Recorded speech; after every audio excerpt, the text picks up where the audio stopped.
खड़गे जी का जीवन सामान्य भारतीयों जैसा नहीं रहा।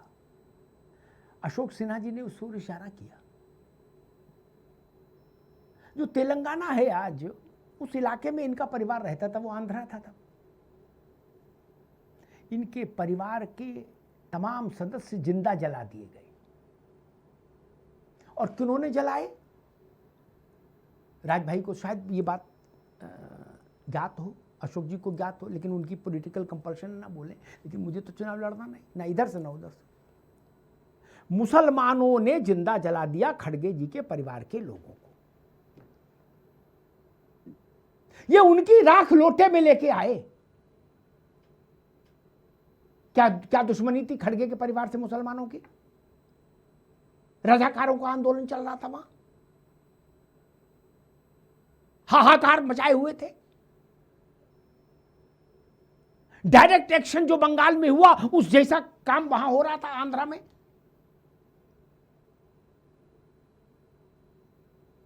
मैं राज जी से कहूंगा, कभी खड़गे जी से पूछिए। और खड़गे जी में इतना नैतिक होना, साहस होना चाहिए, कभी मंच पर बोलो मेरे भाई कि तो आपके माता पिता, आपके बाबा दादी को किसने मारा था, किसने जिंदा जलाया था। बोलो तो यार।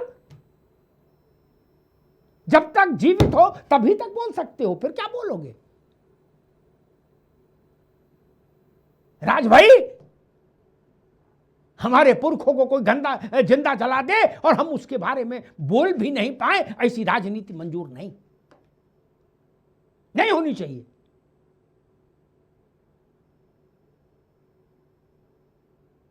दलित समाज के खड़गे का परिवार, ये ना तो वहां राजा थे ना नवाब थे। सामान्य जीवन जीते होंगे इनके पुरखे, गरीबी का अपना काम करते होंगे। क्यों मार दिए गए? जिस विचारधारा के लोगों ने उनको मारा, वो विचारधारा भारत में सांप भी है, अजगर भी है, जहर भी है, सब है। नहीं तो खड़गे जी बोल दे, उनमें वो साहस हो कि नहीं मेरे पुरखों ने गलती की थी इसलिए उनको जिंदा जला दिया गया। बोल दो, फिर यही बोल दो। नहीं, मैंने एक बार कहा था, तब शायद राज जी मेरी बहस में थे, अपने पुरखों के सम्मान के लिए वर्तमान पीढ़ी को लड़ना चाहिए, अड़ना चाहिए। कोई राजनीति इतनी बड़ी नहीं हो सकती जो हमारे पुरखों के आत्मसम्मान को रौंद के निकल जाए। वो खड़गे कह रहे हैं कि मुसलमानों, भाजपा और संघ के लोगों को मार दो। ये बात अशोक यादव बोलते मुझे उतनी हैरानी नहीं होती, राज भाई बोलते उतनी हैरानी नहीं होती। खड़गे जी, अशोक यादव ने वो दृश्य नहीं देखा, राज भाई ने नहीं देखा, आपने तो वो दृश्य देखा है। आपके पुरखे जिंदा जला दिए गए और आप उफ नहीं कर पाए। आप उन्हीं मुसलमानों से कह रहे हो कि जाओ और डंडा लेके संघ वालों को मारो, भाजपा वालों को मारो। ये तरीका ठीक नहीं, ये भाव ठीक नहीं। सत्ता आएगी जाएगी, जय पराजय रहेगी। मैं नहीं कहता बीजेपी अनंत काल तक रहेगी, नहीं, भारत रहेगा। भाजपा आज है, कल दूसरी पार्टी सरकार में हो सकती है, लेकिन काले को सफेद और सफेद को काला तो नहीं कहा जा सकता। आंध्रा में कत्लेआम हुआ, हैदराबाद के नवाब का व्यभिचार और अत्याचार दोनों आंध्रा ने देखे हैं। कद में 4 फुट का था, लेकिन था पूरा 52 गज का। हैदराबाद का नवाब, वो तो वल्लभ भाई पटेल थे जिन्होंने उनको कट्टू द साइज कर दिया, बिल्कुल औकात में रख दिया था लाकर। और मैं अशोक भाई से एक लाइटर नोट पर यह बात जरूर कहूंगा, अशोक जी, दोस्त के साथ आंख मीच के मोटरसाइकिल बैठ के कहीं जाने का जमाना नहीं रहा। पता नहीं कब कहां फंसवा दे, आप भी जेल जाओ। वो जो जिनकी तपस्या में कमी रह गई थी, वो ऐसे ऐसे पासपोर्ट डाल दिए उस पर, इंटरनेट पर, कसम भगवान की। उन देशों ने खारिज कर दिया, कहा ये हमारे देश का पासपोर्ट नहीं। अब उनको पुलिस ढूंढ रही, हैदराबाद, दिल्ली, जापान, जालंधर, कहाँ कहाँ वो भागे भागे फिर रहे। क्या ऐसे लोगों के साथ ना बैठो या मोटरसाइकिल पर, क्या आपकी साइकिल भली, मोटरसाइकिल चक्कर में ना पड़ो। ज्यादा तरफदारी में पता लगा आप भी फंस गए, आपसे मतलब सपा। उन्होंने ऐसे ऐसे कागज बना दिए,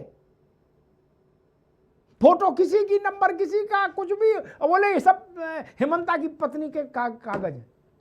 दुबई ने खंडन कर दिया, इजिप्ट ने खंडन कर दिया। अब उसके बाद पुलिस उनका मंडन करने के लिए ढूंढ रही है, अब मिल नहीं रहे।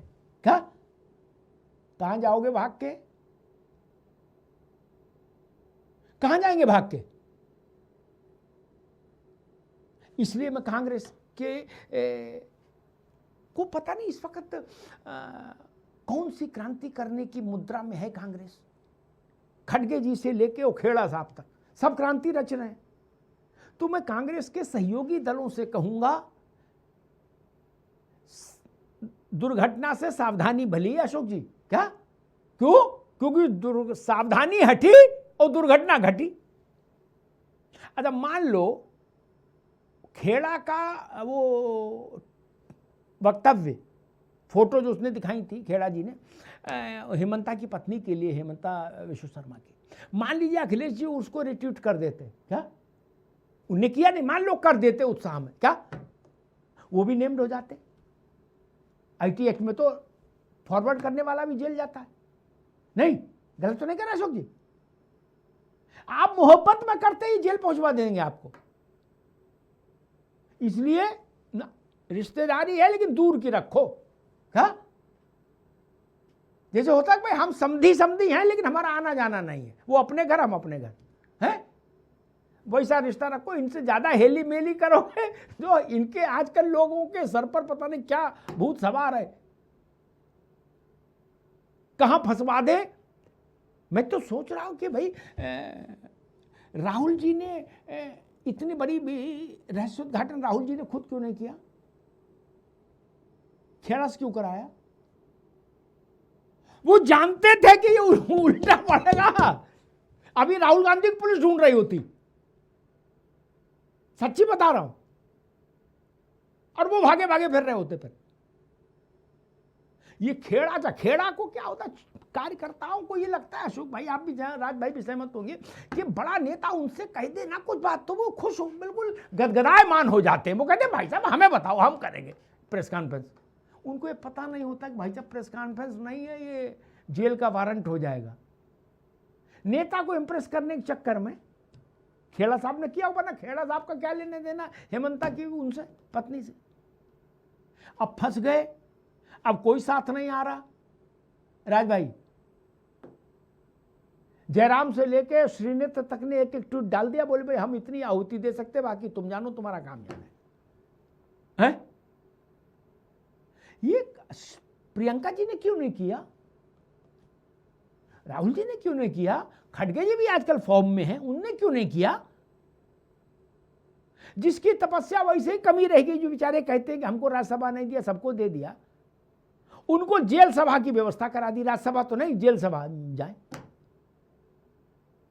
इसलिए मैं कहूंगा कांग्रेस के साथियों से कि सावधानी पूर्वक कांग्रेस के साथ चलिए। मैं नहीं कह रहा कांग्रेस साथ में चलिए, लेकिन अपनी सुरक्षा, जहाज में जब आते हैं ना, तो जहाज जब उड़ता है, उड़ने को होता है अशोक भैया, तो वो जहाज के कर्मचारी आते हैं, वो बताते हैं कि आपातकाल में क्या करना होगा। क्या तो वो कहते पहले अपने ऑक्सीजन का इंतजाम करना, फिर पड़ोसी को बचाने जाना, नहीं निपट लोगे भैया।